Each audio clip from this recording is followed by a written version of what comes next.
Hey, ladies and gentlemen, this is Carmine Sabia for Explain America, and things are getting heated at the Supreme Court for one conservative justice. Hey guys, before we get started, always remember please to like, share, and subscribe at youtube.com/@ExplainAmerica if you're not there already. So, right now the Supreme Court handed Trump two massive wins in a row. It handed him the use of the Alien Enemies Act of the 1700s, 1798. It said that the president is allowed to remove these aliens that he considers enemies of the state. That is a massive win. The second day, they followed that up with another massive win, saying that he does not have to hire back these employees, these provisional employees that were fired with DOGE and as they're cutting into the federal government jobs situation when there's so much bloat, waste, and fraud at the federal level. So things are going great, right? Except there's one conservative justice who it appears is doing something really weird in siding against Trump and siding against the principles they're supposed to have and that we believe they have. And we're not really sure or certain what the reasoning is here. But it seems Supreme Court Justice Amy Coney Barrett, it's not the first time, she continues to side against Trump on some very important issues. Not all the time, but on some very important issues. And a lot of people are wondering, what's the deal? Is she afraid of the, liberal mobs? You remember when Supreme Court Justice Brett Kavanaugh was targeted? Is she afraid of something like that for her and her family? Does she just want to get praise from the mainstream media and from Democrats? What is at the cause? What is the core here of what's going on? I'm personally not certain. I don't really know. I'd like to think that she believes she's following the letter of the law.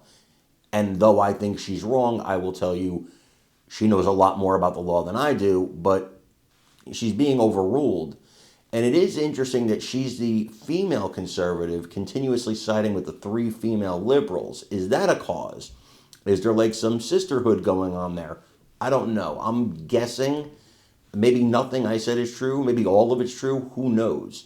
But we do have somebody here that actually is talking about it and giving some possible scenarios. And I want you to watch it and let me know what you think in the comments. It's a good thing because the bad guys, like this individual, can't come back into the United States. He's got to stay in that very intense prison in El Salvador. Now, interestingly, but perhaps not surprisingly, Amy Coney Barrett ruled with the liberals on this one. She was in the minority, and she seems to have a real problem with Trump. Look at her staring at him. There's something going on there. That is a woman who does not like, something's going on, something's personal, and I don't get it.